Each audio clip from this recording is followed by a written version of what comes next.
मित्रांनो, ही कीड जी आहे ही दातातली आहे. खोटं वाटत असेल तर खरंच जाऊन बघा. मी ॲड्रेस देईल, पण ॲड्रेस व्हिडिओद्वारे देणार नाही. मी कमेंट करा, पर्सनली ॲड्रेस देईन. कारण व्हिडिओद्वारे ॲड्रेस मला पण विश्वास बसत नव्हता.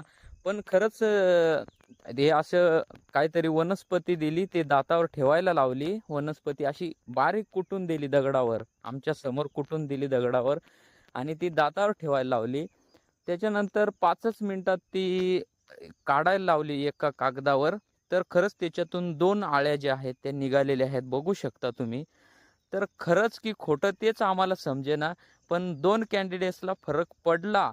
बाकीच्यांना पडतो की नाही पडत हे मी 100% त्या आजीसारखं सांगू शकत नाही.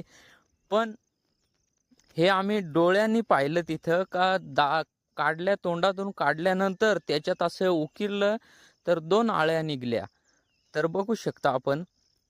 तर ॲड्रेस पाहिजे असेल, आपण जवळचे असाल तर जाऊन बघायला हरकत नाही. कारण 2 कॅन्डिडेट्सला फरक पडलाय. त्याच्यामुळं काही सांगू पण शकत नाही रिअल आहे की काहीतरी नजरभूल आहे. पण ह्या जो आळ्या आहेत, ह्या दातातून पडल्यात. तर तो कॅन्डिडेट्स म्हणायचा की माझ्या दातात असं वळवळ करायचं. तर अशा प्रकारे पडल्यात. मग बघू आता. ॲड्रेस पाहिजे असेल तर आपल्याच तालुक्यात, पेठ तालुक्यातच आहे. कमेंट करा, त्याच्याद्वारे मी सांगतो. व्हिडिओत सांगणार नाही मी ॲड्रेस.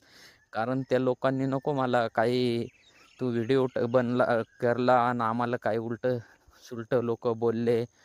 पण फरक पडला 100% 2 कॅन्डिडेट्सला फरक पडलाय. माझा पण विश्वास बसत नाहीये.